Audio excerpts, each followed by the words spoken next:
4 basic guitar chords that you need to know. So these chords are going to be G major chord, D major chord, E minor chord, and C major chord. So the first chord is G major. So for this chord, middle finger is going on the 3rd fret on the E string. Index finger is going on the A string 2nd fret. The D string is open, the G string is open, the B string is open, and your ring finger is on the high E 3rd fret.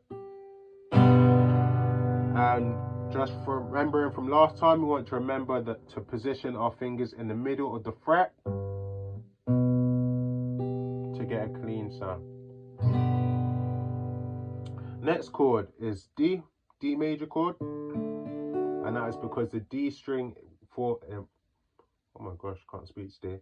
D string acts as the root. So the D string is open, index finger is on the G string 2nd fret, ring finger is on the B string 3rd fret, and the high E and the middle finger is on the high E string 2nd fret. With this chord, I am going to warn you, this is going to inflict a lot of pain. Like, even I can feel your pain right now as you try to form this chord, especially clean. So I say with this chord, take your time, because with the last higher strings, the strings tend to be thinner, so they tend to penetrate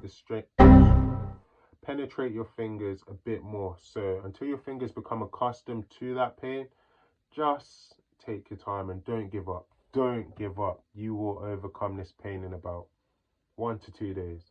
But if you do find yourself struggling in a bit of pain, just take a break, let your fingers just get accustomed to that, because it will leave marks, and then you just try again and you will get there. Trust me, you've got this.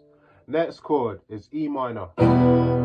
So low E is the root, so E string open, index finger on the A string 2nd fret, middle finger on the D string 2nd fret, G string open, B string open, and high E string open.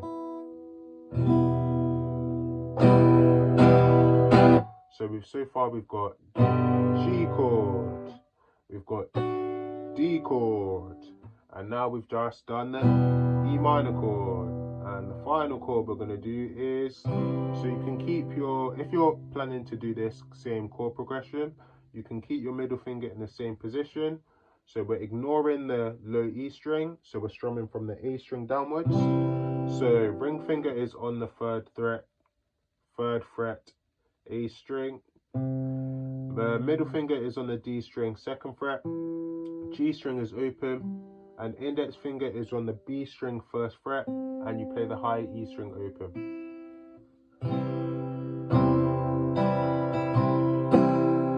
And one thing, just because you may not be accustomed to like the spacing when you're strumming, what you can do if you're comfortable is just essentially you're just resting, like you just want your thumb to just essentially touch to mute to a degree the low E string. So when you're strumming,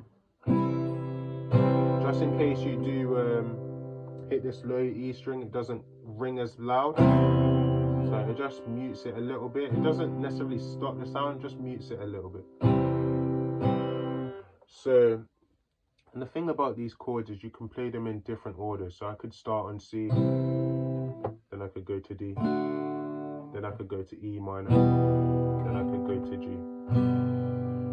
The order is limitless, and these chords can apply to I don't say literally any song, but thousands, if not millions of songs. So that will conclude today's session. Remember, you want to prioritize practicing a minimum of 10 to 15 minutes a day, if not 2 to 3 times a week. 3 times ideally a week. We want to remember to focus on finger dexterity. We want to get a clean sound, and we don't want to be learning the guitar chord shapes. We want to ensure that we can actually play them to a high degree and make sure that we're able to switch to different chords fluently. So guys, I will catch you in the next session or the next lesson, where I'm going to get a little bit funky with some more of the chords.